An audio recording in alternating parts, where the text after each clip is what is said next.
call the meeting to order. Find the pen. Want us to grab you one? No, I got it. You got it? Okay. I hermetically sealed it in my jacket somewhere.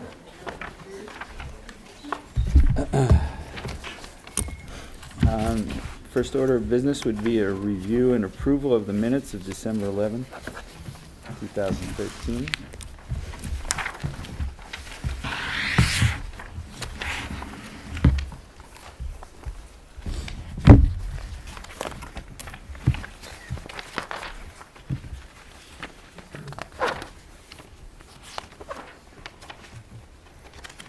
Make a motion to approve the minutes of Wednesday, December 11th, 2013.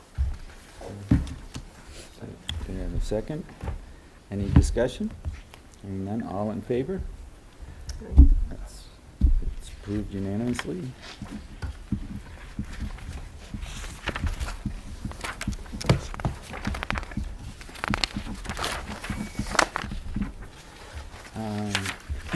Financial statement.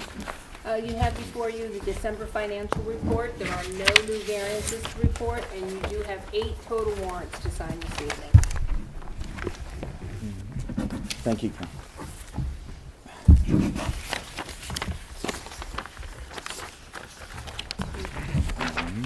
That was the same.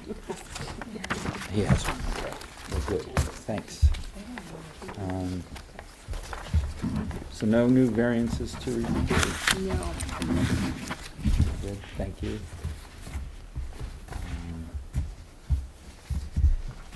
So, public comment.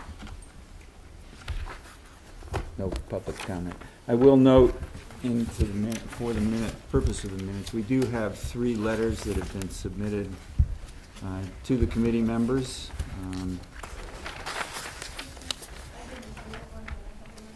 You have one also. We have 4 letters that have been submitted to the committee. That's okay.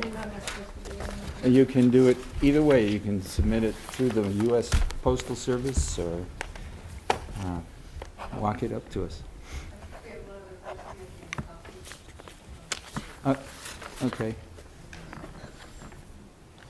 So, well, we do have some letters that we will take into 5 our letters. records. We have a whole bunch of them.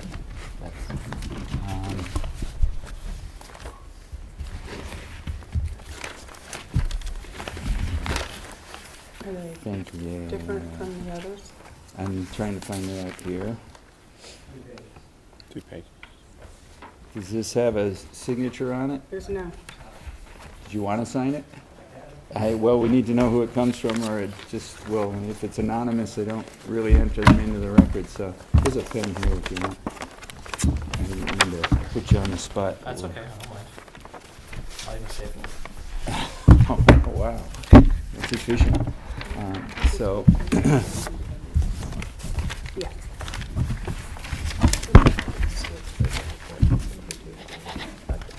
okay, I just under. Whoa! There goes the. Mike, Joe, you may need to, you can't. How'd that feel in your headphones? I think you're clear this time.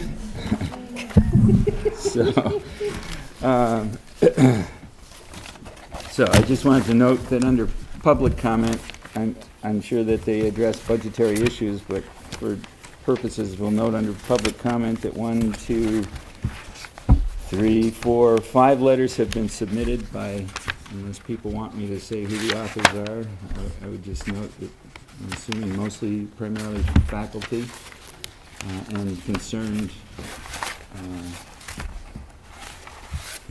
individuals, and they all seem to address budgetary issues. So, thank you for these. We will take them under advisement and read them. What's that? We're missing one. Letter. He's still working on disassembling them. So, okay. So, we will digress slightly on the the agenda and move to item number 6, under new business, a preliminary report on school choice. Okay, I gave you each a report that takes a look at our June numbers, our final numbers from June, and our preliminary numbers that were reported in December for FY14. And we'll start with the school choice spending. Last year, we had 13 total students that were choosing to go to other school districts, when we paid out $76,102. Preliminarily for this year, there are 11 students going out. An increase to the sped increment has driven that number to be paid out by the town up to $93,052. And then we do an analysis of where are they going. So right now we have 1 student in Hadley, 1 in Hatfield, 3 in Sunderland, and 6 to Whately for the total of the 11 students. On the other hand, our school choice receiving, last year we had 87 students and we received $567,885. For this year, preliminarily, we have 89 students coming in and we are going to get $520,866. This is short from our projection that we looked at our budget December 11th. We had projected $585,000 coming in, and we're short about $64,134, primarily because of the sped increment. But where are these students coming from? We've got 1 from Amherst, 2 from Chesterfield Goshen, 1 from East Hampton, 19 from Gil Montague, 44 from Greenfield, 2 from Hadley, 3 from Hatfield, 1 from Hollamont, 1 from Mohawk, 2 from New Salem Wendell, 1 from Northampton, 1 from Orange, 5 from Pioneer, 3 from Sunderland, and 3 from Whately, for a total of 89 students. I also just want to tell you verbally that we do have 2 students that do choose to go to charter schools. They are both in the Pioneer Valley Chinese Immersion School. Their tuition is $14,000 each and a facilities charge of $893 for a total of $29,786. So that's an additional $122,838 that the town has to pay out for choice and charter students. Could you repeat that, the last figure? $122,838. 93 plus 29 gets us to the 122, if that's what you're looking for. And I'm a parent. Thank you. I'm a faculty member. Okay, thank you.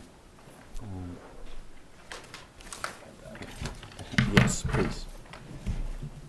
Does anyone have any questions about this information? Just- yes. Just the last paragraph, yeah. Okay, There so, are 2 students, and then I heard 122,000. right, because if you look at the FY14 preliminary school choice sending up top to $93,052, if we add that to the $29,786 for the 2 charter students, that means the town has to pay $122,838 in charter and choice tuition. I ask a very broad question about those numbers. Where exactly does that money come from when you say the town has to pay? Is it part of the overall budget that you look at? Not the school budget, it comes Right. from the town's budget. The town has to appropriate it. Okay, and does their appropriation impact our budget? No. No, okay. But it does draw down the town's budget. Right, So, right. and the argument has been, we are the beneficiaries of the tuition that we receive for choice. Sure, The yeah, town has to pay the outgoing costs. right. And that's the law. That's Argument meaning from certain from people from, in town right, saying that that's, okay. right. We're And not, I we're not understand reimbursing the that. 92 and the 122 out of our 500, you're Right. Right. saying. Got it. Mhm. And why is the charter school sound so much more than regular school choice? Is that the law too? Yes. And that's also a big, a lot of superintendents address that with the Senate and House all the time, because we only get $5,000 for a school choice student, but charter, they're getting $14,000 plus a facilities fee per student. Yeah. So the way that they are reimbursed for their costs is much different than school choice. Yeah.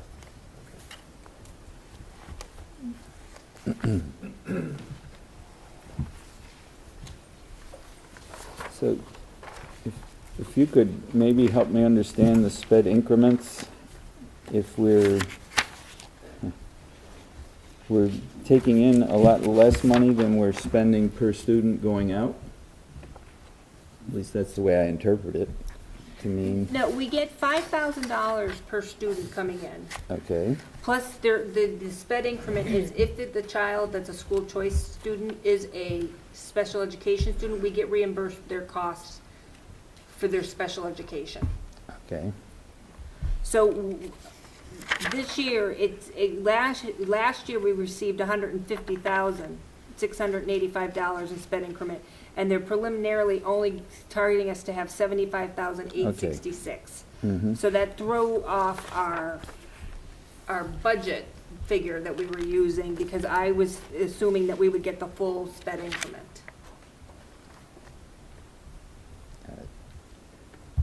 So it's a different set of kids with different needs that are Right. coming in. mm-hmm. Or we've had some sixth graders move on who were, Correct. they were getting money. And I notice under, well, it's under fiscal 13, so it doesn't really matter. But I notice 84.4 full-time equivalents, which should, I think, go to around 420,200, but we get 417,200. So would one of them in a part year, or? We had a total of 87 students with FTEs of 84.4, so there was a couple that weren't full year. Yeah.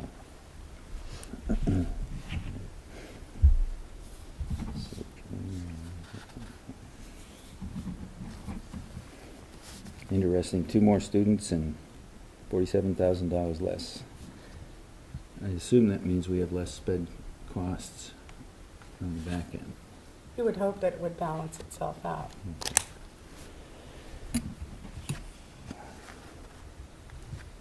And one last question was, what was, I can't remember from last meeting, what the projection had been?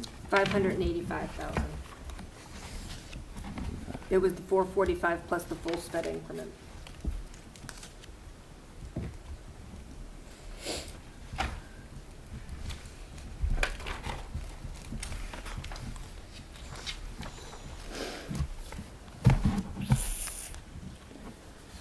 Okay. Hold on, so I'm sorry, so you're saying that the budget figures we were given, that, talking generically now, that there was a budget and it had a 6% increase over the prior years. Mm-hmm. Are you saying now that what we're hearing now about the difference in choice money means that we have an additional 47,000 to cut? Or not 47, but from the 585? Not on, if 65. we look at the second page of the budget, it was where we were doing our school choice projection. About 6 pages on.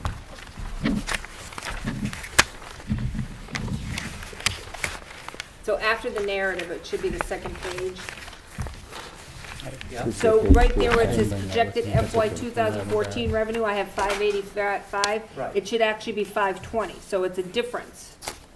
So we might have to cut these expenses, the projected expenses from school choice that we're using these funds for. Otherwise, we'll have a negative balance of $132,774 if we don't cut any of those, if we don't reduce those expenditures. And the only way to reduce those expenditures is to take some onto the budget. So is what you're saying is we would transfer them back to the town budget, which would increase our increase, or we would reduce them. Or you would continue to spend next year's money before you get it. Remember, we had a discussion about that, not wanting to spend more than, A year in arrears. yeah. Right. Okay, sorry, just take this step by step though. What we were given last time on the school choice funds is now roughly,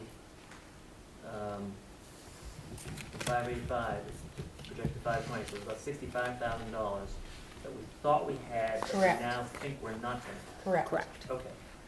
And why is it that when we talk about that 65,000 now we perhaps don't have, that we only talk about it coming out of these specific programs? Because that's where we spent it. That's where we plan on spending. Correct. Correct. And why is it that we designate school choice money so specifically to these things as opposed to it being part of an overall budget? We don't, it's a separate appropriation from the town budget, so we have to account for it separately. And over the years, this is what the school committee has voted to use school choice funds for. So we've just maintained those utilizations. Okay, so it's something that we've just done as a practice. Correct. Okay. So your three choices are to spend additional money in arrears for school choice. And how do we do that? Who's gonna give us additional money in arrears? Well, We spend the money Yeah. in arrear. So we're spending our FY14 money in FY15. so the money is there. So the Yeah. money is collected and sitting in the account. Yeah. We spend it a year in arrears. That's always been the practice.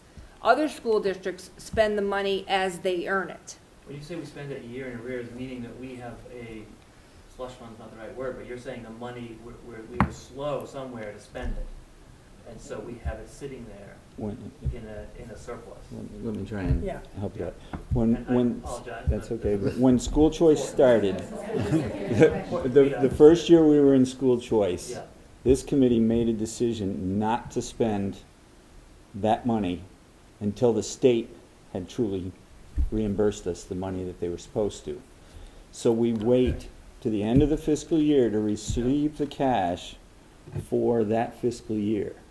That is the money that we then use and spend towards the next year. And as the program started, school choice was growing each year, and therefore it seemed like a prudent thing to do. And we're never certain when state budgets are being done, how they're going to be funded, what we're truly going to face each subsequent year. So we always have tried to spend money that we know we have in hand. yeah. So by this point in time in the school year, they can come to us, the administration can come and say, we have 85 students in the program, we anticipate $425,000 in school choice revenue. We also, and I've never seen the sped increment before, but because of the needs of certain students within our school choice population, we will also have school choice, sped funds available to us, giving us a total amount that we will be reimbursed usually in June or in late year. They're late giving it fiscal? to us monthly now. Yeah. Okay, so that gets, dispersed to us on a monthly basis. So we essentially establish almost a revolving fund type of structure with that money, and we have it to apply towards the subsequent year. So we're never spending money that we don't truly know we've got. We're not we're not spending in anticipation of the state Until now, until now. because we've already spent. 96,000. At this point in time, we had a projected $96,000. Okay, and from so in a way, it's a very prudent approach. Mm-hmm. It's like a nonprofit that's basically saying, okay, we decide we're gonna have 4 months of operating budget in our account at all times in case bad things happen. Mhm. Yes. Okay, so, and just curious, so so the actual money is in an account at the town? Yes. Or that you have? No, we have no money. We you have hold no money, so- funds. So you sort of go and ask for it? We submit these warrants, These warrants, okay, but To the it's set town. aside as school choice? Yes. And there's a warrant there that's designated school choice, and the payroll is paid through there, and these are other expenditures. Okay. And to give you a further background, when the money first started coming in, and Ken, correct me if I'm wrong, most school committees use that money to add extra programs that they'd had to cut out in the past. So they brought back strings, they brought back foreign language. But then what happened, as towns were holding school committees' feet to the fire to reduce their budgets, their yearly increase, more essential services were put onto school choice. And that's where we are right now, is that in order to maintain low increases in our annual budgets to the town, we've been relying more and more on school choice. But what happens is that the school choice money remains $5,000 per student, And we have a lot of salaries on here that every year grow 2.5%, 2%. So we're at that funding cliff. And that's why we're at this problem where we're no longer spending a year in arrears.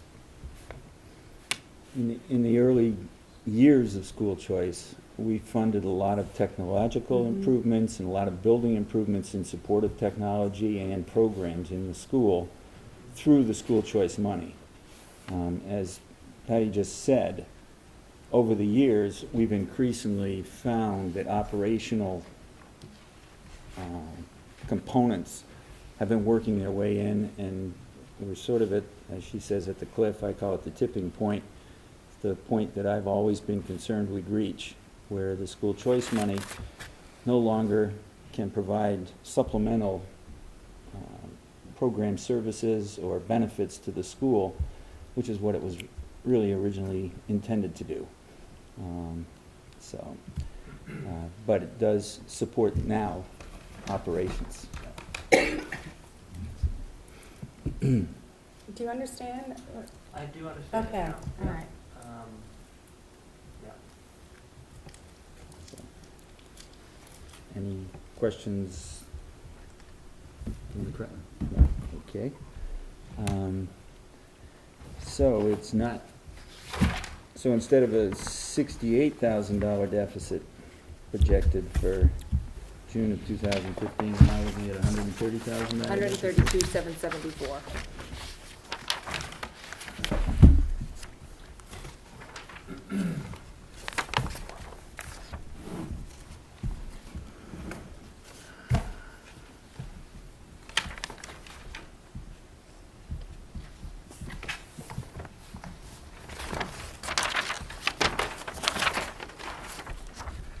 One more. Tell me again where that comes from? The 132,774 is what? It's the reduction, it's the change in the revenue from 585 to 520,866. Yep. Which would bring our projected available balance, where it before was 488,954, now becomes 424,820. And then reducing that by expenditures of 557,594 would give us a difference of 132,774.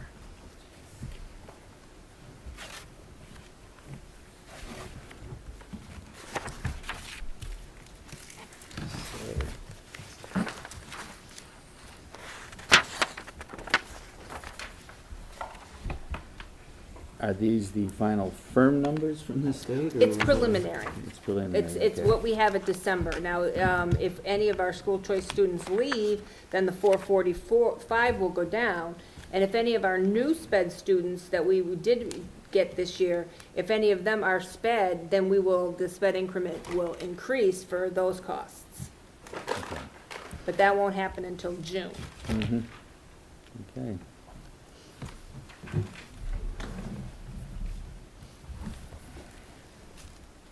Any other questions on the school choice update?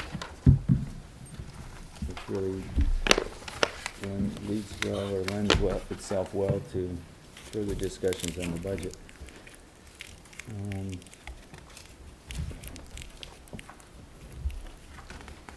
No vote required, obviously, at this point in time.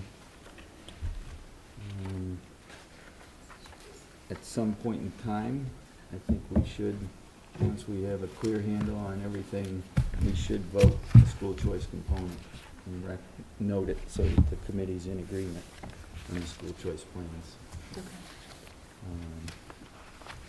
Vote on, Would you vote? vote on what? What the school choice I'd- money Right, spent I'd on like to see this part of the right, next year's budget. finalized so that we're sure we're following the plan. Just for people's information, in the past, with the school choice funds, we've always tried to carry a balance, a positive balance, and not spend all of the school choice money. And it's usually in the $40,000 or $50,000 range that's been carried over, and it helps us with emergency or contingencies that come up during the year. If we have unusual costs associated with educating a student, or we have a sudden need for a piece of equipment or technology in the school, or some other issue comes along, we've had this reserve that we could go to without having to go to the town and say, geez, we've got an unexpected expense. We need to get $20 or $30 or $40,000 from the town's reserves. We no longer have that because of extra costs this year that have been incurred. We're at a $96,000 deficit. Before we even found out about the shortfall in the funds. So this is another wrinkle to the budget this year that's going to lead to some long discussions, I think. So, any other questions on school choice? Well, yeah, now, if we're gonna vote, if you wanna have a vote on, this budget, that's kind of the committee sort of locking in those expenditures, and yet we still have to have an overall discussion about the budget, and I believe last time there was some concern about perhaps needing to make more cuts. We had a discussion about that. Mm-hmm. So I would be a little bit wary of locking in this, Right. because there very well might be cuts in this component. so as not to cut somewhere else. I mean, I'm Mhm. always gonna just zero in on the biggest line items, but Bed aid here is $300,000, which is, you know, it's a large chunk of money, but it's also a large component of what we're spending school choice money on. So I would rather we not sort of lock that up in You weren't case. recommending We're not that doing tonight. Yeah, no, I wasn't recommending it. I was just Okay. saying that we want to note the plan. Well, The $96,000 noted at the top of this page yeah, is a change from the plan we voted last June, or in the course of the budget process last year, and it's not something that we've officially recognized by vote of the committee. It's being presented here as part of the budgeting process. But at some point in time, we have to say, yes, we agree with the school choice plan as it's finally written. the school choice plan that's ending June 30th, 14? That's what you're saying? Both of them, yes. Well, that's what I'm saying. I don't. June 30th, or 2014. Right, Yeah. but our budget that we're having all these discussions about is for 2015. July 1st of this year to the next Right. year. Mhm. Correct. Yeah, so I'm saying, I don't know that if you're saying there's a vote needed to take place to recognize that there's been deviations from this current year budget that we're in, fine. Mhm. But if you're talking about voting and committing ourselves to this plan for next year's budget, I don't know how we can do that if we might need to cut more from that Right. as opposed to cutting somewhere else. And I'm not saying, I'm just saying you've got, Right. it is a percentage of the overall budget that we're, asking Mhm. school to run on. Yes, ultimately, this document, the 2015 plan, which is what this portion of it is, Yeah, we will vote on. okay, so you're not asking us to vote on that? I'm not asking for any votes tonight. There are no votes being taken tonight, just so people are clear. Sorry, didn't mean to confuse us. Asking for a vote. But what No, you no, are no. asking for, Mr. Cuddeback, is that we come forward, that school, that the administration comes forward with the 2014 plan and how we got in the deficit. I'd like to have a revision to the Mhm. 2014 plan that reflects the changes that occurred, so that we can vote and say, yes, we'll agree to go forward with it. Yeah. Well, I mean, you're going forward with it, so Yeah, I was we gonna don't say, really, right. we don't really have a choice at this Uh-huh, point in yeah. time because of the cow's already out of circumstances. the barn. Unless we want to go to the town and ask them to spend Right. reserve funds, which I don't think we want to do. It's the cows. Basically, it's also we don't come back and say, why didn't you cut it? Mhm. Acknowledge it. Okay. So, okay. Sorry to confuse the issue. So, so we now can go back to unfinished business, the proposed FY15 budget.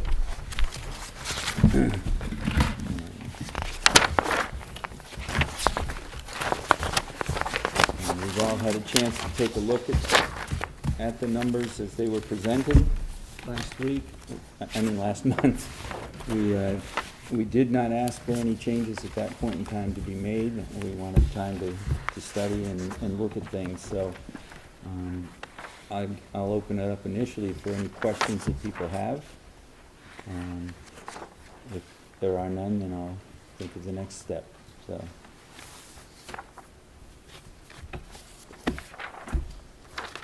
I guess my a very broad question would just be, what's the administration's plan and/or recommendation as to what we talked about before, more of a political question, I guess, about are we, going forward with this budget that you brought last time in terms of that number, anyway, overall number. I'm looking for guidance, frankly, from the committee. What we presented last time was an increase of 6.12%. The town of Deerfield has made it very clear that they would like to see 2.5. This 6.12% still represents one professional position being cut and one instructional support position being cut. Prior to that, it would have been over 8. To do anything further means personnel. And I think I told you last time that a 1% decrease represents $44,171. So we have no extras in our stuff. We have in our supply line items to make up that amount. We would have to cut about $125,000, $130,000 to bring it down to a 3% increase. I think it's time for the town to have a discussion about a 2.5 override. But I'm looking for direction for the committee for what your thoughts are. And I think I asked this last time, and I don't know if I can ask it again, but if let's say we did nothing, this budget went through, the town's in great, we do it, and then we did nothing to the budget at all except the contractual increases that would have to occur in salaries, what kind of an increase would that be in the following year? And the reason I'm asking that is there an argument to be made to the town that the reason they should be fine with us having a 4, 5, 6% increase is because this is a unique year for some reason? And is it unique because this was a year that we negotiated a new contract and in fact that smooths out and it's a lower increase in future years? Because it's a little worrying if we've always known that we're in a 2 or 2.5% range with the town, that we would have got ourselves into a situation where there was going to be raises that are going at a greater rate than that. So do we Well, answer that question at all? the contract for the teachers and the instructional assistants is negotiated through FY16, and I believe it is an additional 2% raise, which that is controllable. There's going to be a 2% increase. Where the not controllable part comes in is that not only do they get a % increase, but they step also. And we have a large population of our teachers who are still stepping. That could bring our budget up to another 5% just in steps. Okay, and somewhere in here when I was reviewing this, I think you gave us a stat for the steps this year, 27 steps, people change steps. 32 teachers are moving on step, and there was 4 who moved to step 14, which that step alone is $5,000. So there was $20,000 right there in steps for 4 teachers. So if you're looking for an anomaly, it may be that you had a large number of teachers who went up on the pay scale. But what we also can't predict are the students who move in, the services they'll need. And so it's very hard from one year to the next, to predict that. And one of the things that Ken was talking about,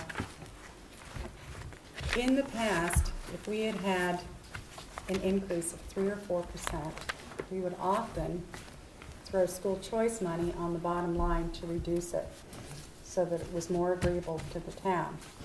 The problem is we have reached that level that we don't have that extra amount. Not in a sustainable way. Not in a sustainable way.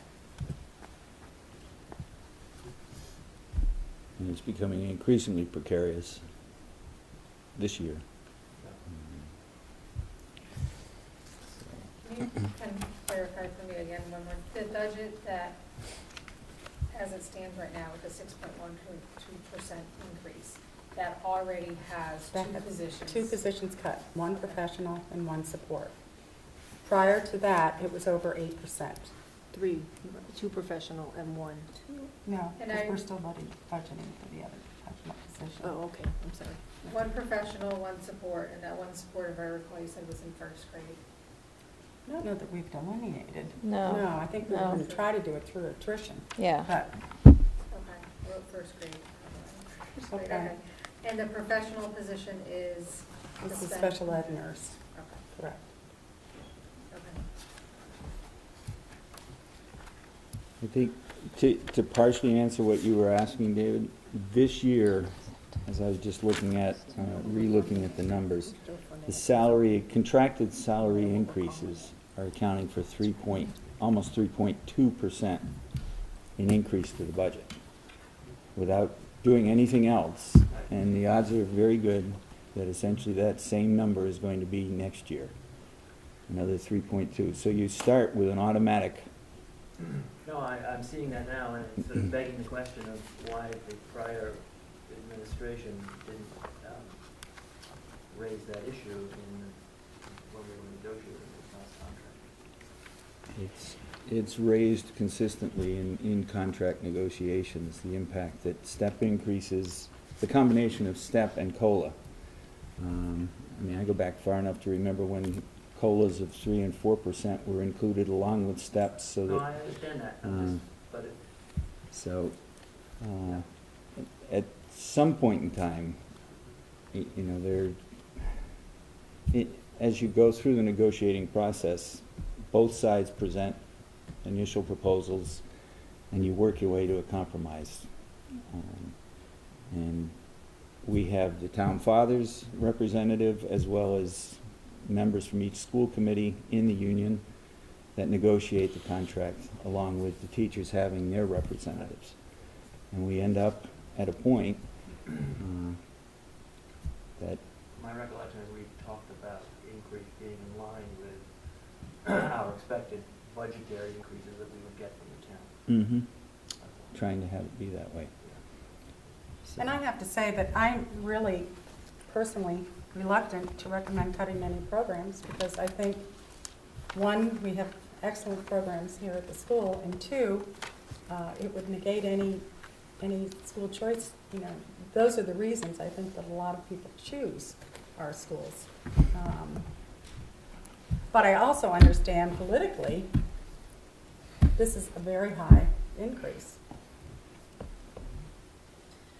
find it difficult to charge administration with looking to reduce it to 2.5% without having any idea what does that really mean, Mhm. other than you say positions. Do you have any proposals that you can share with us, that we can say, yes, that makes sense, or no? Maybe I could suggest something. I don't think from talking with administration that they have specific recommendations. They might have some thoughts that they've discussed, but at this point now, I think we as a committee need to sit down and wrestle with this a little bit tonight and say, we're comfortable with 6.12%. We're not comfortable with 6.12%. We'd like to see, and I hate to do it by numbers, but in fairness to the administration, the only way they can do it, or that we can give them something to shoot for, is to do it by a percentage number. Because most people and most voters in town don't focus on the total dollar amount necessarily. It's usually that percentage increase. Because for so many years we've had the 2.5% restriction of the state. Everyone thinks in terms of 2.5%. When you come in at 6.1%, oh my God, it's way over. The numbers are pretty staggering to begin with. I mean, we're talking $300,000 or $400,000 on a budget right now. That's a significant increase. And a lot of it's related, I mean, there's $70,000 in unanticipated special education requirements that weren't in this year's budget that we're covering now and that will carry over into next year. There's the contracted salaries that we deal with. So it's a definite balancing act. So, and the other piece to it is we've just learned we've got another 1.5% that we just lost in school choice money. So, I mean, I hate to approach budgeting by saying, folks, we want a 2.5% or a 4% or a 5%.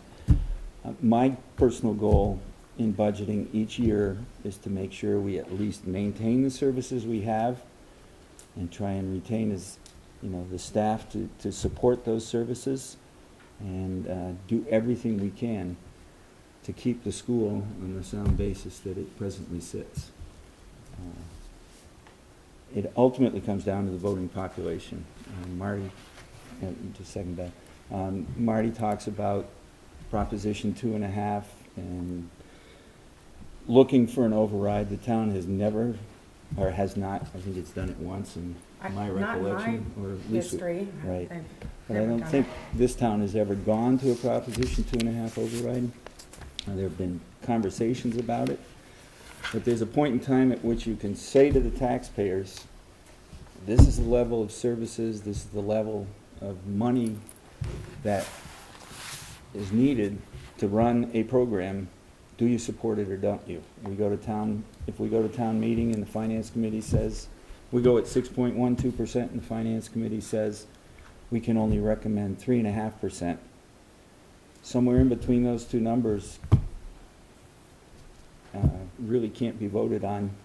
You decide one or the other, and if the town votes at town meeting to go with the lower number, then we have to find a way to function at that number. If they also turn around and say, yes, we support the schools, the town has a choice. They can either take that money from other departments or other areas, move it to the schools, short out services in other areas, or they can take it to the town's voters and say, do you want to provide a Proposition 2.5 override and allow us to raise our levy limits to support the programs that town meeting has voted. So it's a long process. So. There is no popular solution in this, none. In any way you look at it. And it's difficult because when you're talking positions, you're talking people, and you're talking people's lives. And I totally understand and recognize that. We've been fortunate to sit on the outside looking in as our neighboring towns have struggled with this. I think it's going to be our turn this year. I saw one hand up in the back. Beth? Just one clarification for some of us who were at the last meeting. You had said it's 2 positions, and so I was wondering, we had thought it was 3, but I'm wondering if we had also talked in last meeting about consultant positions, so it was 1 in and another out. I mean, I'll let administration answer, but I believe the confusion that you're referring to is the fact that there are 2 positions being eliminated and 3 positions that would be, quote, eliminated, but there's also another professional position that would Be added. would add services to supplant one of the, so it in essence becomes a net of 2 positions that have been eliminated. Yeah. Does that make sense to people? Yes. Ask a question about the Proposition 2.5 override. Is that a 1-year solution, or is that then something that would be carried for 2 or more years? How does that work? Having never gone through it, I don't know the full mechanics, but my understanding is on a Proposition 2.5 override, the citizens in the town vote to say, yes, we can raise the levy limit to this new level, which is higher than the 2.5 limit would have allowed. That becomes the new standard onto which you can add 2.5% the following year. It buys you Does that some make sense? time. Did I explain that clearly? Yeah, you did. Yeah. One time. Yeah. So it gives the bump that the town hasn't been able to get through new buildings or new construction or new taxable properties in town. I just wanted to make sure that it wasn't going to be just a 1 year, we can fix it for this coming year, but then. It doesn't You're still fall gonna back, have- it stays up to that level. That- The So, limit yeah. stays at that level. Now, in this town, the town is wrestling at the same time with the issue of property values in town. There's been basically no new construction in town. The only new construction that's been going on in this town has been at the nonprofit institutions, for the most part. And there's an added drain in that those institutions have also been buying property on the north end of town and taking it off of the tax rolls. So the assessors are faced with that each year, the town fathers are faced with that each year. It's all one big interesting dilemma for the town, and we've been increasingly in the town budget process pulling funds from reserve accounts and votes that have been taken 10, 15, 20 years ago. They've been finding funds and have found funds to support a lot of the most recent budgets. So those sources are drying up. So it's, as I've said at least once tonight, it's going to be a long and interesting budgeting process this year, not just for the school, but for talking with the town and understanding where we can end up. So. What was our increase last year in the prior years? Does anybody have, like, the last 5 years? A little over 3%, Right. 3.1, 3.2, something like that, I think. Mhm. I don't remember that being contentious. No, it was, No, we were, Right, we came It was in comfortable. initially in 4 something, I believe, and Mhm. were able to reduce. we reduced it some heating costs, yeah. and that- Yeah, we did reduce it, based on the request, so I thought we were exactly at 2.5. I don't think we quite got that low. No, I don't think so, I think it was 3 something. But I'm trying to remember from town. I don't have it with me, yeah. Give me 1 second, I can calculate it. Calculate it, Yeah. okay.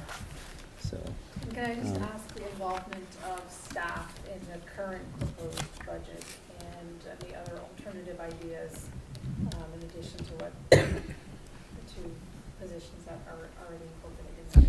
Well, because the protocol is to present the budget numbers and recommendations initially to school committee, we were unable to present anything to staff until after you all saw the documents at the last meeting. So as of right now, there has been no involvement with staff. In terms of planning the preparation of the proposals that we've shared with you at the last meeting, it was done in collaboration with Karen Ferrandino, with Scott Paul, with Bob Lesko. So essentially, it was the administrative team that we worked together to be able to kind of dig into it and see where we are to make the recommendations and reduce it from the over 8% that it was to the 6.12 that it is now. Mary, we were at exactly 2.5%. Oh, really? Okay. I think originally Janine is correct that we came in higher, but then we went back at your request to bring it to the 2.5 that the town was asking us for. For 2013, 2014? Yes, for this current For, year that we're yeah, at. fiscal year 14, yeah.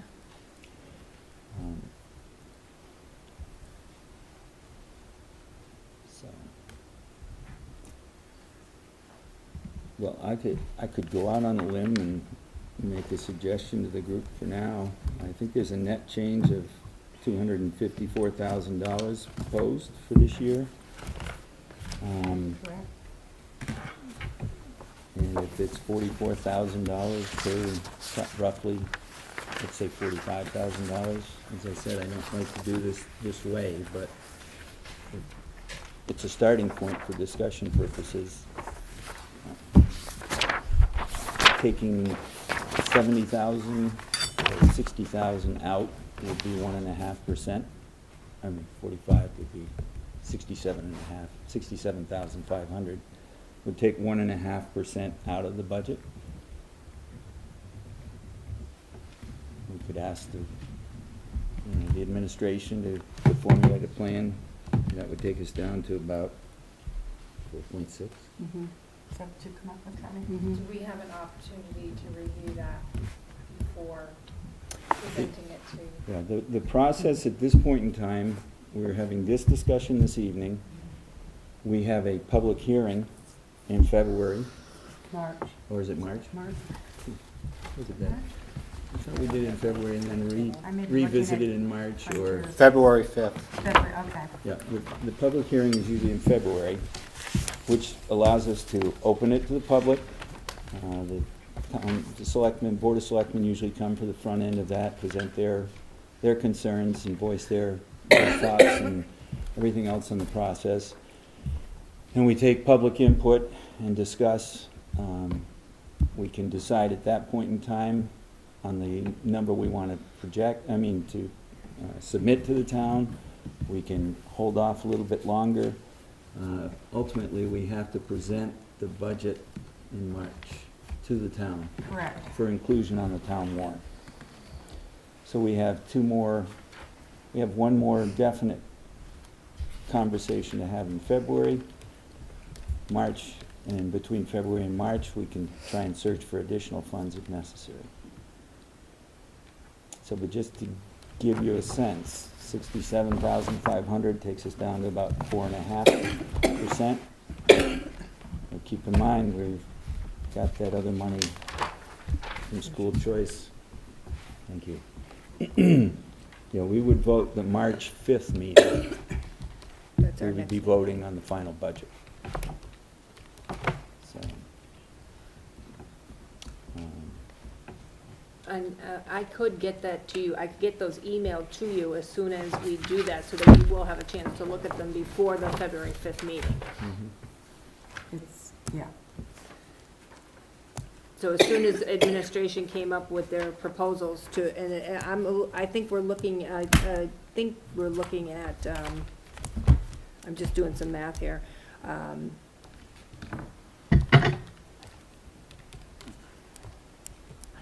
We would be looking at reducing it by another $62,603 to bring it in at 4.61.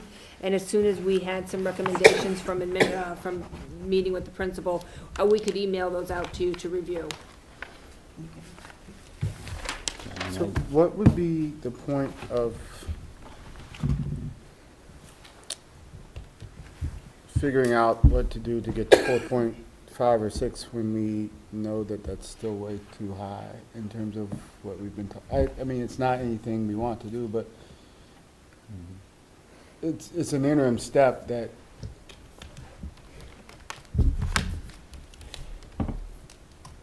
doesn't really get us anywhere except it's just information. well, it is information. It's information that we can bring to the public hearing. We can get the feedback from the town fathers at that point in time. They'll be a little further along in their budget deliberations and have a better sense of what they can afford. I know it's always 2.5%, but the process usually works its way through into March and April. I'm just suggesting, Right. I think 6.1% is going to,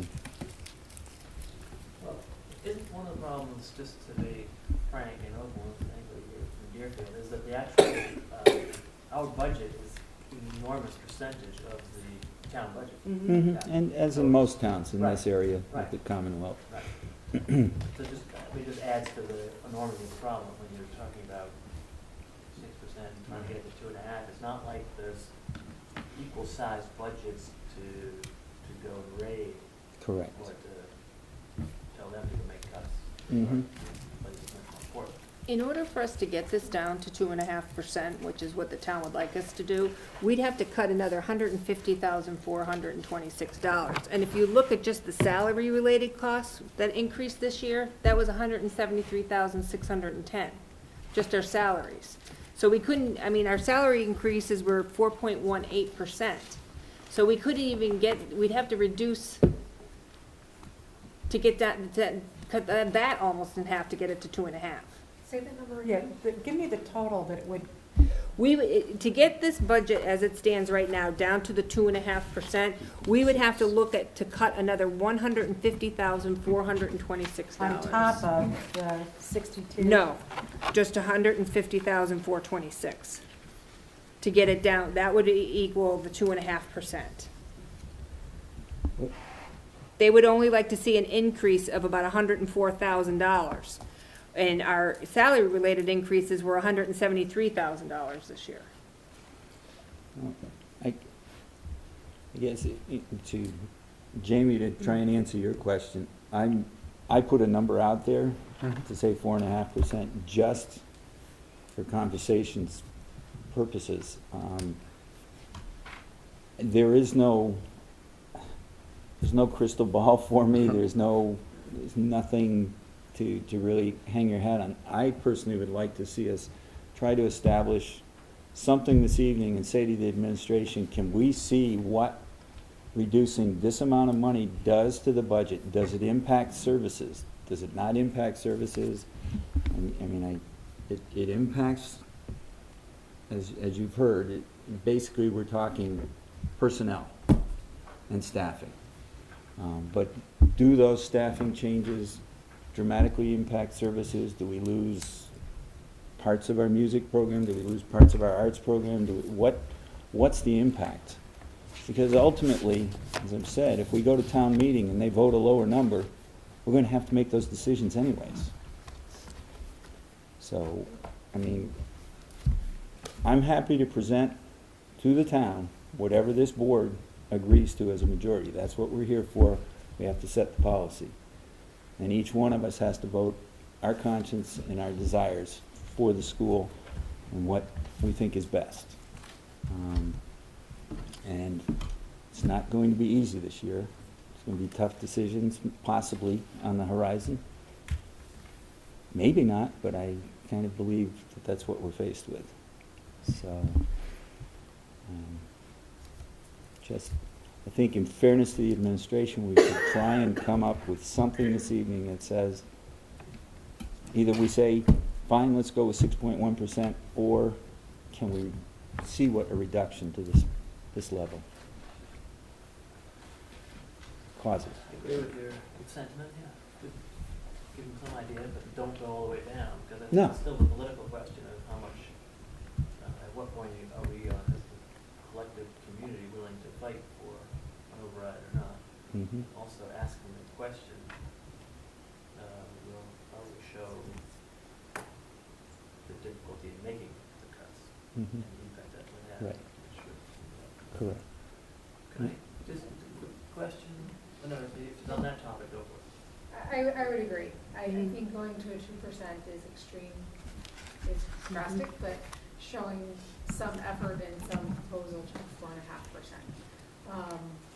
But I also think it's important to have a discussion at the next meeting with town officials of, we are starting to remove services, and we saw it last year with the music, and I know we didn't really lose those services, but. It was not, there was zero impact. 2 years ago. Yeah, it was 2 years. But I think staff feel that impact. Mm-hmm. Absolutely. I think the town officials need to know Can I ask just a budgetary question? As I was looking at numbers again, I was drawn to the special ed, some of the line items in special ed.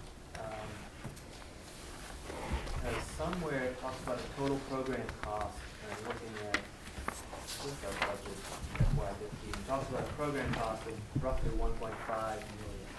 Can you tell us the page, David? They're not numbered, but it, the page, it looks like this, that says FY 2015 in last meeting's packet.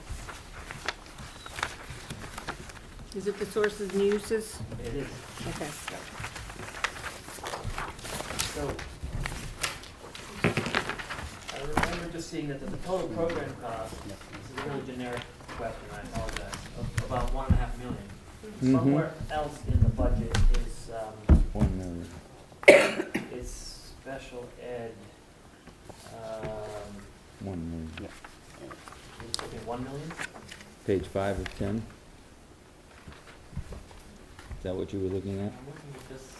He's on page. No, I know 9. you're on this page. I'm just saying, you said somewhere else. Yes. Check exactly. on page 5 of 10. Is that the one you're Oh, talking I about? see. That's the budget summary. Okay, yeah. I guess I was trying to figure out why. Is that, I'm just, Yeah, I see that. Right, so there's a million there in special ed. That's what you requested, and then there's a special ed program cost of about, oh, I get it. So there's monies that are coming in for special ed that are not part of our budget that you're getting from the state? No, we're taking them from school choice. If you look across, right. That's the 290. the 419,820 is coming from school choice, and 7,617 is coming from circuit breaker funding. So if you go back to the page that you originally were on, the sources and uses, Yeah. the total program cost for SPED is 1,494,844. 1,067,407 is supported by the town appropriation, which is, matches those, the byline sheets. Yeah. 419,820 is coming from the school choice page that we were looking at. So can we stop right there? and Yeah. Go to that page? Sure. That page, I see or maybe this is where I want to sped aids are just under 300,000. Yep, So are there other people you're including, like behavioral consultants? Yes. and- Yep. and Speech. the SPED secretary and the half-day of speech. 2 half days So if I of went through and looked speech. at all that. And the would half-day SPED teacher salary. Okay. So those all added together would probably equal the 490. And the 76 is unallocated at this time, but it has to go to SPED. The 419,820 would be the total of those numbers that I gave you. And then we presented that we wouldn't decide to spend the 7617 until that was finalized, because the number was so small. But it will go towards SPED expenditure. Okay, so we have budget problems, so we're supposed to ask tough questions. Mhm. Okay, so these are questions. In terms of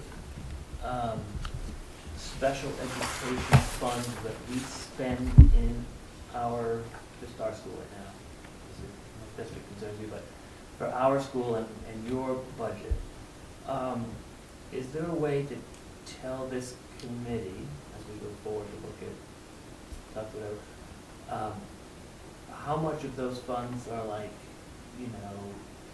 unfunded sort of mandates, so we have to spend this amount of money, you cannot, go beyond that, and what part of special education is extra or, and it's a tough word, I got a reaction, I don't mean extra, I mean just, people say that this district is very good, I think, and that we provide very good services to all kids in our district. But I suspect that if we are in fact so good, and we are in fact going through difficult times, it would be important to know what is really totally required by law, and where perhaps we're doing something a lot more than perhaps, elementary school and not going to compare one of our schools, but. Well, anything in an IEP is required by law, Right. so Karen, we have our that's special the, ed that's the director quick here, and dirty so, answer. yeah. Right, but I'm not asking for an answer right now, I'm asking for that Yeah. theoretical. Asking what's fixed versus discretion. Right. Budgetary sort of analysis of where that would come in. You want to address? I think it's a tough question, because what you're asking is there's something by regulation that we need to do. And so if you look at the number of special education units, we just use that and look at special education teachers. So you say that we have in 3rd through 6th, 1 teacher per grade level, scheduling purposes, and that works really well. Do we, by regulation, have to do that? So there's no regulation, there's nobody who comes in and says, this is how many special education teachers you need to have, this is how many speech language pathologists you need to have. It's the same as nobody says exactly how many students you need to have in a regular education classroom. So you could put more kids in a regular education classroom and say, that's what we want to do as a school district, and this is what we feel is a priority. Or you, and the same with special education teachers, you say, well, in order to determine the supports and services for students in special education, we need to have this many teachers to implement the supports and services that an IEP team has determined appropriate in the IEP. And I can't tell you exactly, sitting here, what that might, but we do have occupational therapists, we have speech language pathologists, we have special education teachers, we do have special education IAs, instructional assistants, some that work also in regular education as well as special education, because there's, it's not like we have one school here doing special education and one school here doing regular education. We're a school that kind of works together. So it's really hard to disaggregate where that information is.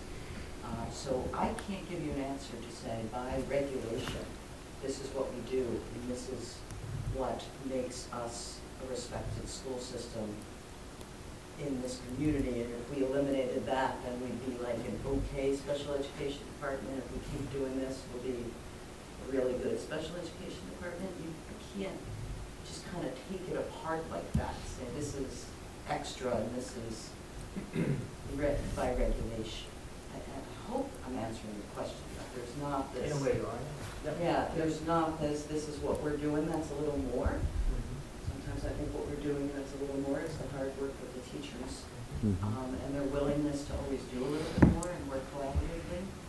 That's not a specific position or it's teamwork, it's commitment, it's the dedication of the people here.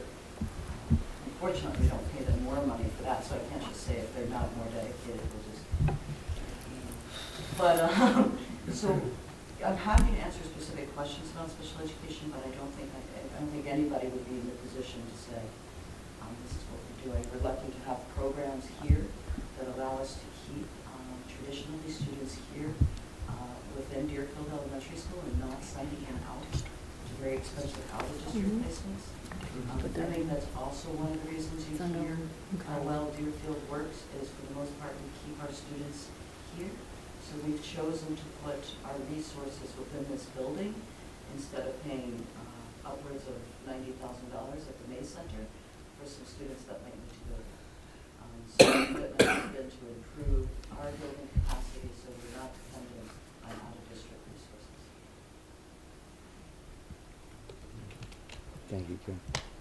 I think it's important at this juncture, before we move back to the question of what we want to see or what type of instruction or request we want to make of the administration. To me, it's important to note a couple of things. Number one, we have a strong and dedicated staff and faculty in this school. I don't have to go beyond looking at the faces here tonight to see that they are concerned, and I would be too if I was in your shoes. And I'm sorry we're having to have these discussions, but I think it's important that we recognize that. We also need to recognize, as much as we've talked about 2.5%, and the town fathers always wanting to have us at 2.5%, this community has supported the schools, all the schools, the Frontier and the Union, very well over the years, and I'm hopeful that that will continue this spring with whatever decisions we ultimately make and bring to the town. So you've got, two very strong pieces to the puzzle. I think we've got a wonderful opportunity here to have administration, if we've got enough interested faculty to work on trying to find creative solutions to the problems that they're faced with. As Janine says, they have to operate in a vacuum to a large extent in November and December to get a preliminary to bring to us to get the whole ball rolling. But this year I think it's going to be critical that we have really good communication across the ranks, and we all try and find creative solutions to the issues before us, because we're talking right now, possible reduction of X amount of dollars. We've got a school choice deficit looming over us that's going to impact us adversely for fiscal 16 if we continue to let that happen. So we need to be creative here and have it not impact any more lives than it's already impacted at this stage of the game. So that's just my soapbox for the evening. So is your current recommendation to reduce it by a further 1.2%? To have us take a look at it? That's what I I'm started looking for with direction. I started with a number. I just want to Right. see what You the had said committee thinks. 4.61, and then now I'm Well, I hearing said 4.5. 1.5% was. I just took a number of 1.5%, which is like you said, 65, 64, 62,603, and that would bring us to 4.61% increase. So, that was a starting point. If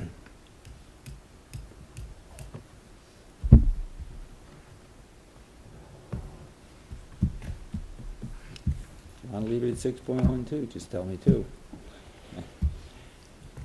I can't make motions. Hold on, I'm thinking. Okay. So you asked for what, 4.5% now? 4.6. Well, I suggested a 1.5% figure.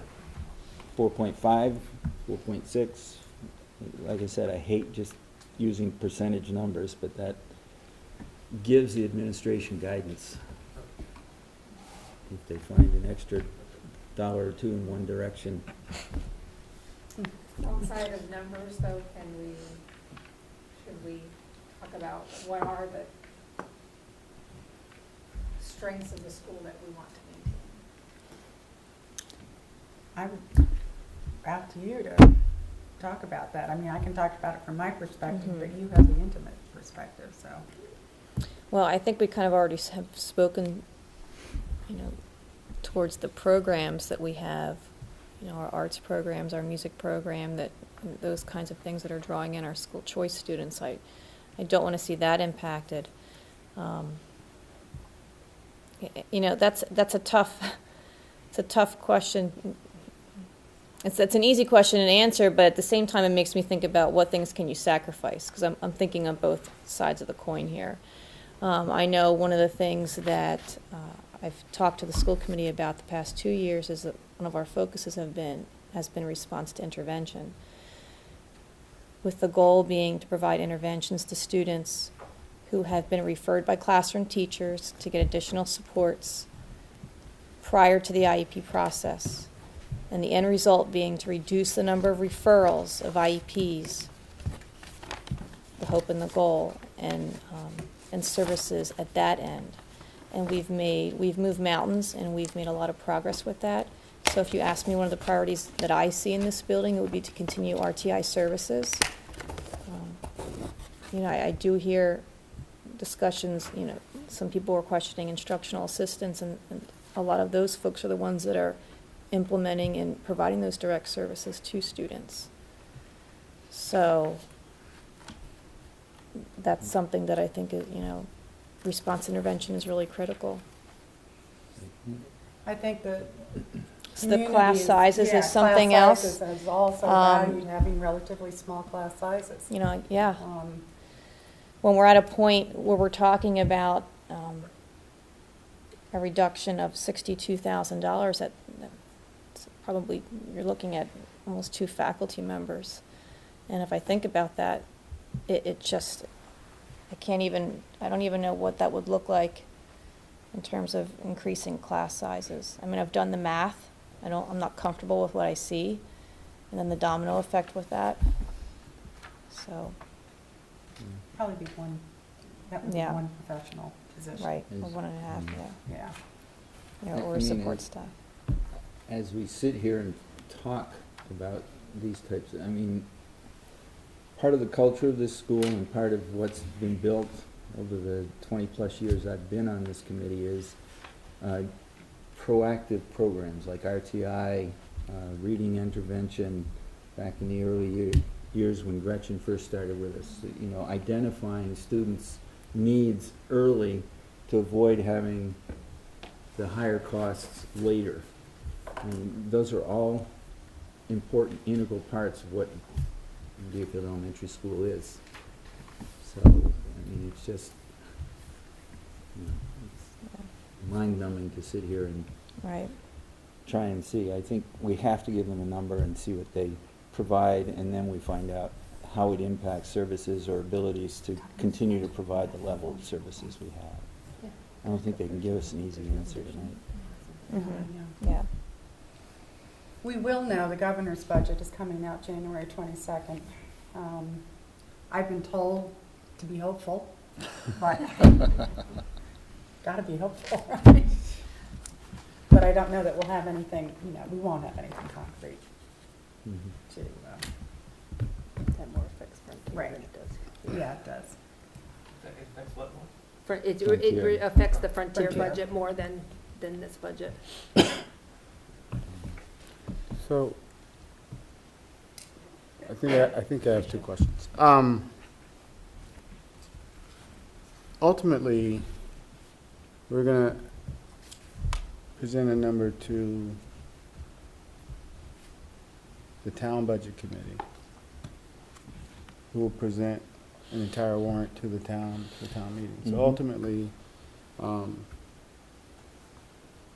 our budget is determined by the number of people at town meeting who have a vested interest in supporting the school. Absolutely. And having been at town meeting, I see a lot of faces I know, but I see more faces who have students who are adults, or who don't have any vested interest in the school other than it's a good school in the town they live in. So it seems that part of the efforts that should move forward from here is to have those people who are interested in the school maintaining its status as a gem in the valley to take the couple of days it takes in the spring and go to the meeting so they can vote.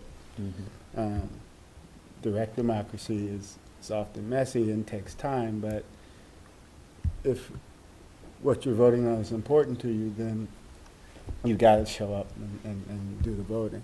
And I think that's a missing piece in our discussions about school, is that we can talk about this until, you know, it's really past, you know, bedtime. But unless people show up in the spring to say yay or nay, we'll get what we get from the people who do show up. So that wasn't a question. That started as a question and up as a statement. I guess it's a statement too. I guess it seems like at some point the faculty needs to weigh in on what is fundamentally essential about this place, because the decisions we're making affects the children, it affects the administration, but it's going to affect the faculty on a grassroots level, because that might help us think about, you know, we're being asked to decide which limb to cut off.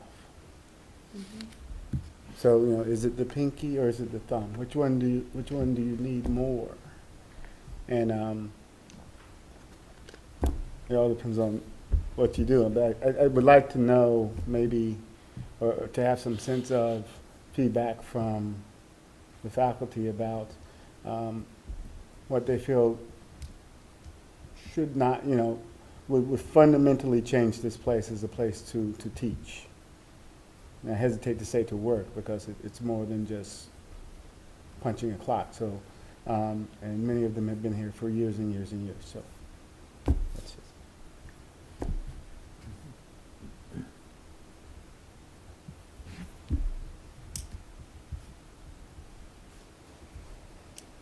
So, just comment on the first point you just made. It goes back to sort of where are we drawing a line in the sand, right? Because when you go to that meeting, I'm embarrassed to say I'm not going to be there. Pick you up.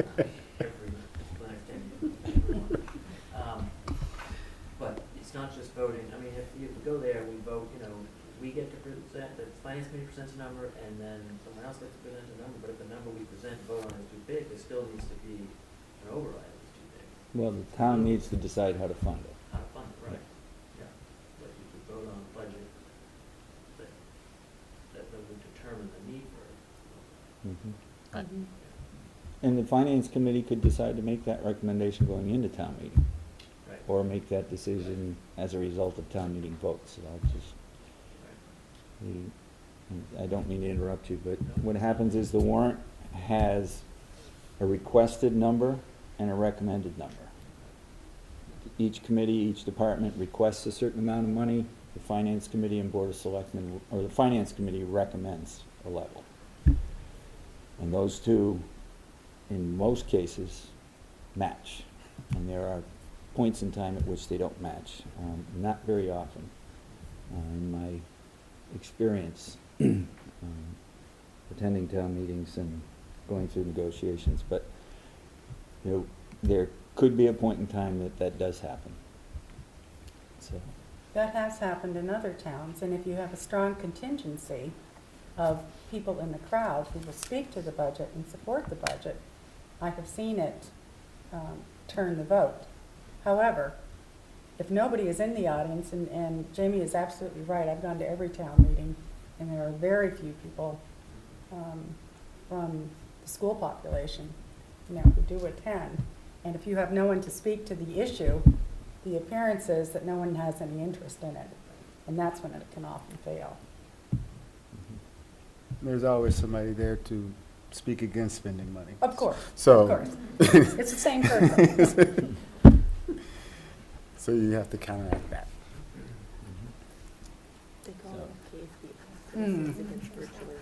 Yeah. What's that? It might be helpful to hear from staff. I haven't seen any hands going up and people jumping up. I think they're here as much to gather information and listen as they are to want to say much of anything at this point in time.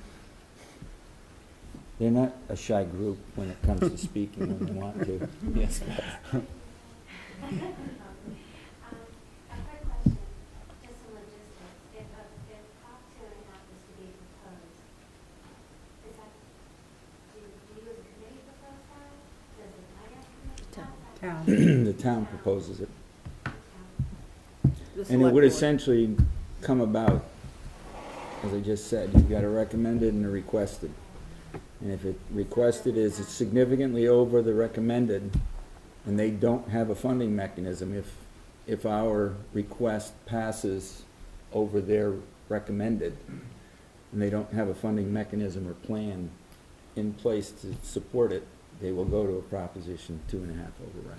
And then that goes to a vote for the town, and if it doesn't pass, goes back to the state. Right.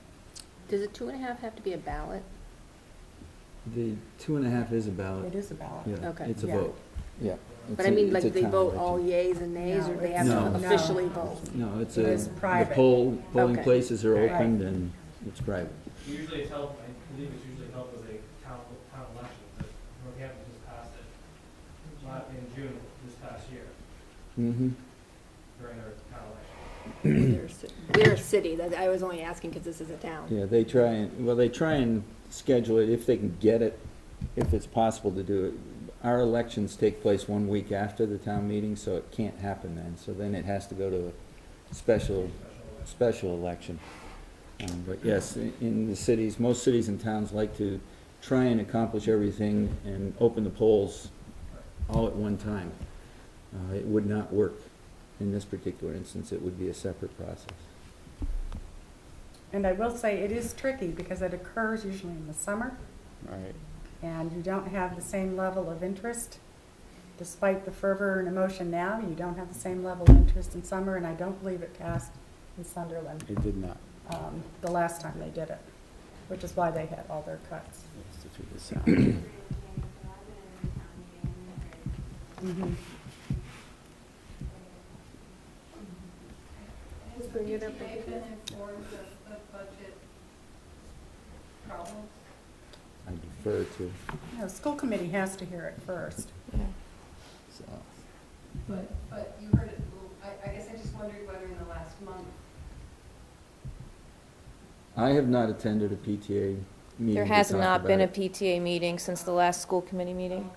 I know that they've sent out communications to parents encouraging them to come to school committee, but And I can see that I'm turnout. certainly more than willing to join you at a PTA meeting You to get a try mother. and talk about it. Oh, thank you. Thank you. I think I, for some reason, did not happen to be on the PTA email list, so I really didn't know about this meeting until I had my EP meeting yesterday. Gertie told me about this, so I'm learning for the first time about these budget problems. Mhm. And I know, or at least I imagine that it's not, I had no idea about the budget process, so I'm learning a lot here. I have 2 young children. One is, goes to the preschool here. And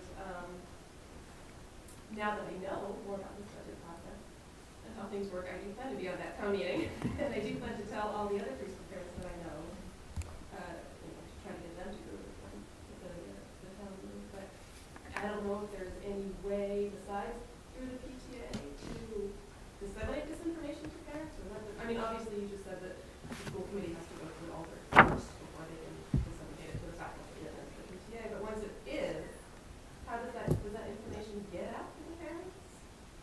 Or is there only one mechanism through the PTA to get this information out to the parents?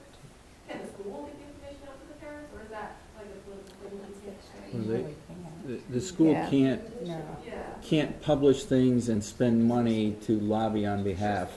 Yeah, that's what I That was does, it doesn't work that way, but It sounds like it would be a really difficult thing to do, except by word of mouth and possibly. You can do a presentation at PTA. you Yeah, can you do, can do a we budget can presentation we can do at budget PTA, yeah. presentations, and we can encourage people to show up for the hearing in February. I mean, those are mechanisms that you use, and the PTA is typically the best voice to try and use to get the word out for that purpose. But we couldn't run a mailing campaign. Oh, sure, We couldn't. no, I wouldn't expect this. We couldn't do things like that. You have to rely on the press, And they're not here. and they're not here. We do have, we are being televised finally in our meetings, so it will make it onto community access television at some point in time, so that people will be aware of what we're wrestling with. But it's an effort that will require organization usually within the PTA, gets it started and takes it from there. And it's, How would PTA request a budget meeting if they don't know that they're doing budget? if the PTA's heads want to approach Janine and say, part of our agenda for our next meeting, we'd like, for our next parents' meeting, we'd like to have a budget presentation. Next issue. Can the PAC do the same thing? Can you combine the parent advisory council for student special needs? I would recommend, honestly, that if you do that, to do it together. Right, that's what I was Since there's thinking, usually maybe we 5 or could 6 combine it parents so at that the we back. There's not a lot of parents in the PAC, yeah, so. Certain, We're lucky to have one, it's a nice, strong pack, but certainly, I mean, there are limits on the administration's time, and we're all volunteers, and there are limits on our time. So the less meetings we have to make presentations at, I'm sure the happier the administration will be, and I know I would be. But as I said, I'm willing to go to a PTA meeting and sit in. I can't speak for other members, whether they would show up or not, but I'd be more than happy to try and explain things from my perspective and my understanding of how the whole process works. So. I think getting as many people to the public hearing is important too, because then you get to hear, the selectmen and finance committees, from their perspective, they have to do a budget for the whole town and make it all fit together. And you get to hear their side of it at the same time. I think that's really enlightening. Mm-hmm. Very. And, just as a resident in town, I understand that we're not trying to rob Peter, and take from Paul. If we don't want to detract from the police budget or the EMS budget or the town services budget in any way, we need to figure out a way to all work together because we all live here. But it's difficult when there's a finite piece of money. So, But I do think, at least if people have information and they're more well-informed, they'll be able to make a clearer and more informed decision. I just had one more question. Where in your budgets that you get presented do, like, consultant fees that come about during the year, where do those fall under your? It depends on what type of consultant it would be. If you had a specific example, I could tell you where it would fall. No, I just wondered how Contractors. they go about doing that. Do you vote on it when you hire someone to come in to do some extra tutoring or some, where does that? It's based on previous years' It is basically based on previous years, but I'll give you an example, like the professional development budget. That is decided by the committee votes the total amount, but then Janine and Clay decide like what types of PD are gonna be presented, and they might hire a consultant to come in. But the overall dollars are approved by the school committee, but the individual, those types of things are left to the building, the principals to decide. Does that make sense? And school choice money is also used for those, can be used for those? Yes. If the school If committee it's votes. voted on. Yeah. If we vote to support it. As I said earlier, we need to be clear on what school choice is being spent on. We used to have money to be able to do that in school choice, but it's pretty much exhausted now, so. Okay, so Can I- ask the question. I'm sorry, So- just because you asked the question, is it a significant part of our budget, consultants? No, but let's say we needed to do an outside eval, Right. and we have a line item that's called contractual services. And in the past 5 years, we spent an average of, I'm making this up, $3,500. And we would base a future budget on our past expenditures. Right, but I'm just trying to get at, it's not, in terms of looking at places that cut. Oh. I don't know that, I'm asking, because someone raised it, presumably we're talking about budget conversation, so maybe there's an assumption that there's some consultants that are expensive, but I guess what I'm saying is I don't really see any great big numbers for consultant jumping off the page. There is not. It's very small. I see a behavioral consultant. Mhm. And that might be an employee, that was just the title. That's a, The 50,000, it's a school choice. preliminary title, it's not something That's that, a position. That's the new Yes. position that's being proposed. Okay. That's what I'm saying. Right. Well, It's just a placeholder. it's- I didn't know what to call it, because you guys hadn't come Yeah. up with it, so I just threw Well, it in yeah, there as a it's- consultant. Okay, but there's no, We already have a BCBA on the staff, that's why I think that whole part was confusing too. Mhm. I think it was just your Right. language. It was just It was- the inexperienced business manager that's non-educational, using it as a placeholder. So the BCBA is the position that's been eliminated, and the behavioral consultant, The position that was eliminated, to my understanding, was the autism consultant and the BCBA combined position. That was my understanding. but I Karen? wasn't at the last meeting, so I might be. No. There seems to be some confusion, okay? My understanding, the position that I know, working closely with administration, being in it, is I have heard in the last few days people saying that the autism, whatever the title of it is, I believe the autism coordinator is the official title on the hiring letter, that position is being eliminated. I've heard people saying that it's being replaced by a BCB consultant. There is no recommendation at this No. time for a replacement by a consultant, a No. BCB consultant. What I have heard in the discussions that are being discussed is the replacement position, or not the replacement position, one Restructuring position, the BCBA consultant position that has always been designed and working in a consultative and oversight position, not working with direct service with students, is that a position be designed for someone, for a position where somebody with autism, experience working with autism, and experience working as a behavioral interventionist within schools that could do direct instruction and design curriculum K through 6. So the position that is being proposed is not a consultant position. In reality, what it's doing is eliminating a consultant position to bring in a direct service position with somebody with the qualifications to be able to design curriculum, design interventions, and work directly as it's a liaison position with experience within autism And behaviors. interventionists to be able to design curriculum and also curriculum to a teacher.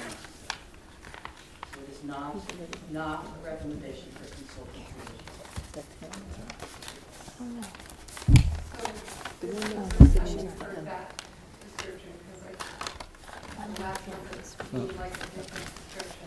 That's why I I wanted think- to share that. yeah. information. I think, you know, I don't mean to interrupt, but I think rather than bog down in the one position that we have a great deal of correspondence on here, I'd like to see if we can get the committee to agree on an action tonight to give the administration some guidance, and then I think the administration, faculty, and people involved in the process can, the people that know what's happening in the school can sit down, chat, and figure out a strategy and come back to us in February for the public hearing.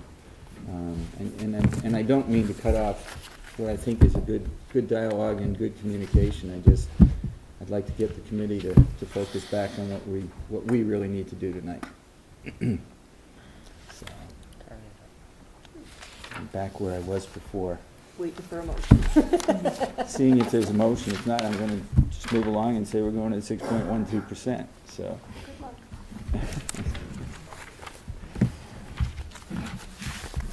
Would anyone care to make a motion to? But ask the administration to come up with a 4.5% increase, and just to let us know what that would look like and what cuts that would necessitate. But I'm not, as part of that motion, saying right now that I'm voting for a 4.5% No. increase. No, What I'm formal discussion to see what kind of impact, as Jamie sort of indicated, that might have on the school and where one would have it. So we have. Saying that, obviously, the administration coming up with that, there's some value judgments coming from the administration, which makes sense for the administration about where those cuts would come if we were really asking them to make them.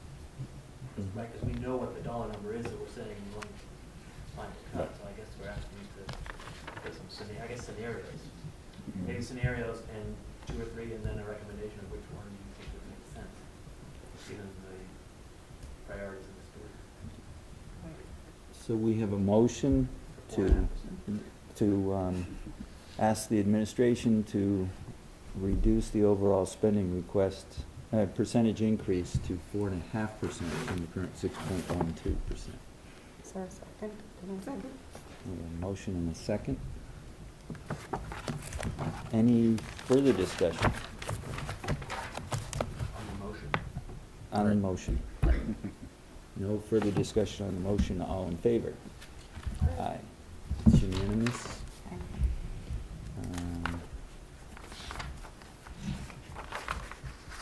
So, thank you all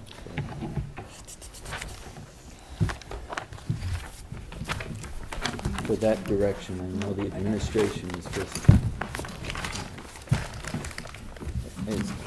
pleased to get some type of direction. Any further comments from the public? Anyone else at the table? Oh. Is it possible at this point for the administration and the school to discuss their proposal when they're coming up with what that is, or does that have to come again before the school committee, before they can share that information with the school staff and community?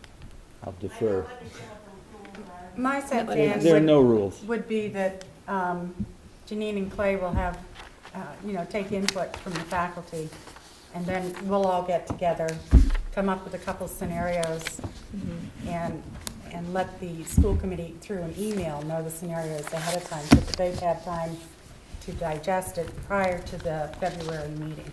We have a faculty meeting tomorrow afternoon, so that was already the plan, to dedicate that time to get input.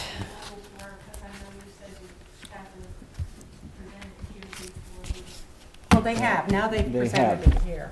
And I certainly encourage any faculty members that have thoughts beyond the meeting too. I mean, I leave it in, as I said, I'm leaving it in all of your hands Some have, yeah. to try and find a good way to work together on this. I did see.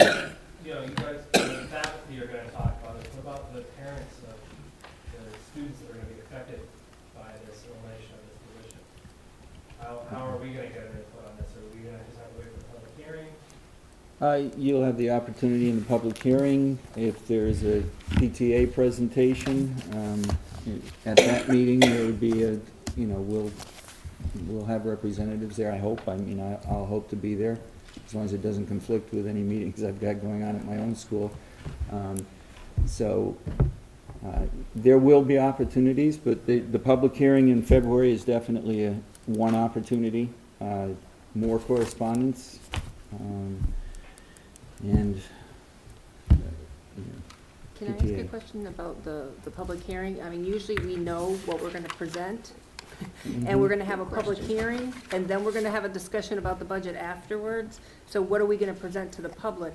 So, or are we gonna have our school committee meeting and then have a public hearing? Because usually we do it in reverse. We have the public hearing, and then you take a vote. And then a budget discussion. But we won't afterwards. have a budget to present to the public hearing at that point. I would like to have the opportunity to look at that scenario and discuss it prior to the public hearing. And I'd like to have a little more idea of our thoughts before we go to the public hearing. Would we be able to come in an hour early prior to the public hearing and have a discussion, see what they've presented, and decide on what budget we want to bring to the public hearing? That would be difficult. I wouldn't be able to make copies for the public with just the notice. I wouldn't know what to, unless you want me to make a million copies of every scenario, and then we go with the, Well, I think. I mean, which wouldn't, I mean, we could do that, but it's gonna kill a lot of trees. We could do it with an AV presentation too, in terms of having the basic okay. information. We could project the figures, and then if people want copies, it might be available online after Okay. the meeting, once we've decided, once we reach a point. But I think it's a good point. We could schedule, come in a little early, have the hearing. The problem is we usually have to meet at 7, because the Board of Selectmen meets at 7:30 usually on Wednesday evenings. So often they're in conflict and they can't stay for a long time, so we do need to have our hearing. We can start the meeting at 6, have discussions, not adjourned, but recess to go to the public hearing, have the public hearing, close the public hearing, go back into general session. There are a variety of ways to approach it. Okay. I mean, I'm also comfortable, for myself anyway, presenting the 6%, going with that at the public hearing. Mm-hmm. I mean, I don't necessarily think we want to cut our own budget ahead of time, but I would like a chance to Sure. discuss that scenario. Mm-hmm. Okay. Because I think we want to present what we feel we need. Yeah. So you're recommending a school committee meeting at 6 p.m. Trying to get this for the I'm minutes. suggesting. Suggesting a school committee meeting at 6 p.m., recess. No, I'm getting this. Yes, Correct, recess, public hearing, Public hearing, and then back. reconvene. Reconvene. Okay, the school committee, all right. I mean, in answer to the concerns with what we'd be presenting as the budget, public hearing. Okay. I don't see really any other way to do it. We can't, unless we want to have another meeting between now and February. But I imagine you're going to need a couple, 2 or 3 weeks to pull things together. Stop shooting daggers at me. I don't think we necessarily need an extra meeting, because I don't Right. think we want to cut our own budget Mm-hmm. initially, right away. I mean, I think we, No, You actually don't vote on it Right, we don't till vote on March. it. We don't vote on it till Right. March. But we just need to It's just a general figure out what we're consensus. gonna tell the public when we meet them. as Mary says, we can present the 6.1%, but I'm not convinced that we want to necessarily do that. I don't know, until we hear what's going on. Oh, I'm sorry, yes. I'm just wondering, do you need to make some kind of announcement and plan a separate meeting? I don't know if that's something, some technicality. Before you, what you were just suggesting, is that going to be able to be done? Well, anytime a quorum of this group gets together to talk about anything, we have to do it in a posted meeting. That's what I For, was wondering. for instance, the administration has said they're going to email us some information. We can't then turn around and email each other That's what I was wondering. to discuss it. We have to wait until we're in a posted public meeting to discuss it. But they can have the presented material to at least privately Review it. prior to reading it cold. Mhm. Yeah. And just another, what I understand now is that it's not the autism, you're not trying to eliminate or considering eliminating that, a service of dealing with those issues. It's just a matter, it sounded to me like it was sort of consolidating the label. It's a restructuring of the position Yeah, to provide more direct services which do not happen in the current position to students. So the new position will be working more directly with students as a liaison in addition to serving as a consultant Okay. to faculty and staff. Yeah. One last question. Okay, sorry. This is also a technical question. The parent that asked that question was asking how the parents would know what the proposed changes is. In my understanding, that if you were proposing cuts that would indeed impact specific children in the parent's perception, how would the parents know about that information? The teachers are in a kind of funky position. They can't really get on the phone and call parents and say, hey, this is what the school's talking about doing. It's just kind of not a cool thing to do. But is there a way that the school can, when you're making proposals, that if we need to cut the budget, this is the direction we're thinking of going? That's not cutting the budget, though. Or changing a position, this is what we're thinking about doing, and this is what our proposal is, and whether or not the parents have any, if it's something. That's I what the don't know. public hearing's I mean, for. how- Yeah, I think those I mean, opportunities are these meetings. Right, we've got Yeah. a PTA meeting scheduled, we've got a public hearing coming up, we'll have another budget meeting after that, and that's the And so primary one. that's the only way to find out is that Well, there's. that's the only point in time at which we'll have some direction as to what's going to happen. And we could have a situation where the population can shift between now and August of next year, and some of the services that we're putting in place might not even be required. I mean, that's the problem with the budget is 90% of it is built on what you've got now, and not, we don't have a crystal ball, so we don't know what's happening totally in the future. But the plan that's put in place will be communicated as best we can through the public hearings and the process. So, one last question. I only found out. I said that one time. Because I found out on Facebook. Mhm. Social media. It's, you go. that's the way of the, Are you a you parent? know. I am a parent, but not in this elementary, but up at Frontier. Okay. But I used to. Affect Frontier at all? Well, what's It that? doesn't affect Frontier at all. No, it doesn't affect Frontier, so. No, I know it doesn't, Wait. but I do. the children Right. that are here Mhm. will be going to Sure. Frontier, so it will affect Frontier. Essentially. I want to thank the faculty and interested citizens that are here again for, it's nice to have people. I've operated in a vacuum for so many years that it's nice to know that you're there, you have an interest, and we'll try and give you the information we can as it unfolds. So, thank you. But we do need to move on with our agenda. See, Mrs. Barrett, I told you I can make meetings long. Yes, you can, Mr. Cuddeback. So,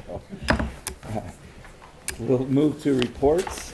The committee chairperson has no report from his There you go. perspective. My arm is giving me a lot of pain. Yeah, that's okay, you can stand. So, Gotta, the principal, Do you have a report? It's very brief, actually, and I think I had passed around copies of it as usual. Just for those interested, we've had several Arts Festival Day planning meetings that have taken place, and the next one will be on the 15th at 2:45. So there have been a group of parents that have been working with Ms. Ryan and Mrs. Rashat and some other faculty members to plan that event coming up. So that's just for your information. Our new doors have all been installed over the December break. And if you notice walking through them, which you probably didn't when you entered this evening because they look exactly the same, but they operate as they should. So we're happy to have those. And the other thing that has arrived is our cow, and I think I talked a little bit about this, our computers on wheels. So we have 24 Dell laptops now, and they're being imaged by our IT technicians, and the cart has arrived. So we imagine we'll be able to have that ready and configured and do some training with staff and students. So our goal to launch that would be in February. So we're very excited about that. And the last piece I just want to talk about is that we had a SEMS Tracker training, and SEMS Tracker is a software tool that the district uses, and it tracks data for students. Presently, it's tracking data for students who have IEPs and 504s. But the most recent training is we're looking, Deerfield specifically, looking to expand that. I spoke to RTI earlier. We have a lot of students who are receiving interventions with the goal, again, to reduce the number of referrals in their educational career here at Deerfield. And we have data everywhere. Teachers work really hard to monitor the progress of students every 6 weeks, and we're doing a lot of paper collection of data. And if I were an interventionist and I wanted to find data on a particular student, I'd have to go to different people, and this is a data warehouse now. So we're going to be hopefully piloting that and trying to put up some forms that we're using to make it easy for interventionists to access that. So I'm excited about it. I have a small team of teachers, reading specialist, my math interventionist, and a literacy coach who will be working with me to dig into it starting tomorrow. So I'm excited to share that. I mean, we haven't been here, so not much to share this month. I have a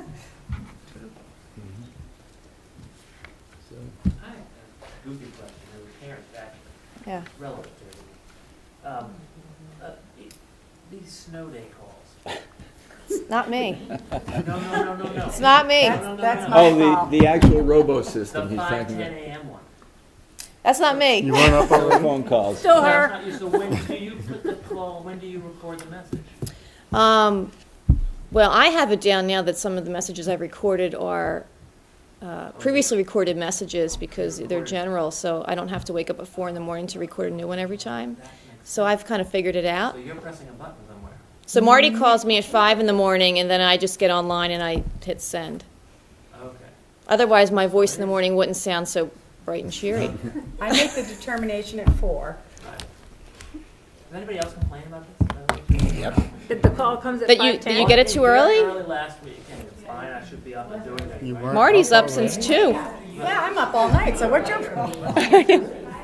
High school's getting up right, but this is an elementary call specifically. Yeah. The other thing I was just wondering, I mean, not all school districts do that. Plenty of people just go on WWLP, and we're not spending money on this, are we, or are we? Oh, yes. Oh, yes. Yeah. Of course. Every- We do it district-wide. We have a Every- district-wide robocall system. Okay. And I will tell you that we are transitioning from our current system, which is Alert Now, into Connect 5. So there is a transition period. So at some point in the future, you will hear my melodious voice rather than Janine's, because I won't have to call the principals. I will hit one button, And it will go out throughout the district. And I'll stay in bed. 5? At 5:15. Well, you'll get the I'll do call it at just like everybody 5:30. else. How's It's that? funny, the, The advantage to having the system is that it's not only used for snow days, it's also used, Deerfield has used it for announcing events, Right. reminders that there are parent conferences, Right. early dismissals. Report So cards. individual buildings can use it for additional announcements and outreach, and that's the benefit to having it. Yeah. If we don't alert the parents early enough, then we hear that they didn't have time to make arrangements for childcare when they have to go to work, but the kid doesn't go to school, and that's why we do it so early. We get more complaints for not getting calls than we do for getting calls. We'll tell you that. Yeah. Just remember, though, the 2 calls last week, one was at about, in the evening, and one was at 2:30 in the afternoon, so Didn't you those like were a little that later. prior, the night before Yeah. call, arrange childcare? I was trying to be considerate. But if you have 2 kids in 2 different places, you got one at 5:15 and one at 5:40, the other was like, oh. I know, there's no perfect answer, but Yeah. you're right. In the old days, people would turn the TV Yes. on and they'd say, oh, my school was canceled. Listen to the radio and wait for your number to be called. Right. well, I don't know, we don't know what the easy answer is to that There question. isn't. Mute your phone and then check Yeah. your voicemail when you actually do wake up. And they're the people that forget to do that. Yes. So, We had a couple parents show up the other day. you always have parents show up. So, Mrs. Barrett. And I have a brief report. I handed them out to you, and actually the first paragraph is sort of timely. We are having a special meeting of the Frontier Regional School Committee on January 23rd. At that time, all 4 town select boards and finance committees will be invited. I also am going to be hearing from the 2 subcommittees that were formed on long-range planning and capital improvement. In addition, I've invited State Representative Steve Kulik to join us to discuss the state budget, which is being released on January 22nd, and we're also going to be discussing the funding of school budgets when school choice dollars are stagnant. So you're all welcome, to attend. I know this is a Frontier Committee thing, but you're more than welcome to attend that. And going back to the snow days, I just thought I'd let you know that we've had 3 snow days already with 1 2-hour delay. It is only the 2nd week in January, and currently our last day of school is June 17th. I'm not holding my breath that that will be the last day, but that's where we are. And finally, Patty and I met with Steve Hammond from he's from the Mars Association, Mass Association of Regional Schools. He's the executive director. Because I'm a new superintendent and Patty has worked in city systems in the past, I thought it was important to make sure that we are on the right track for what we are doing. And one thing I found out that I thought was interesting, I don't know that I agree with him, is he thinks that we start the budget process way too early. So I'm just presenting that to you. It feels like we need even more time, but I would disagree with him. Yeah. You continue to do what you do. What's that? And precisely what was he referring to in terms of the information that we don't have? It was State basically, budget? yes, that we don't have the state budgets. The last Right. time we presented you the preliminary budget, we didn't have the school choice figures, that we're sort of working in the dark. And the problem is, with the timelines for our town meetings, I don't know how we could do it, That's right. any later. It may be more applicable to school committees that meet twice a month. Then maybe you could get away with it. But I did say I'd pass on his recommendation. So that's what I have. Great, thank you.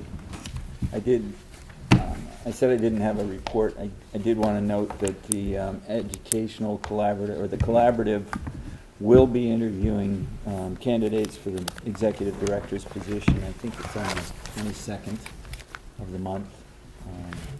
And I will be attending that. The last 3 meetings have coincided with our meetings, so I haven't been attending the meetings. But, just to let you know progress in that front. So, any other news or items of information? If not, I'll entertain a motion. I have 3 motions to adjourn. Any second? I guess I'm the second. Okay, James. All in favor? 9:05. Aye, 9:05.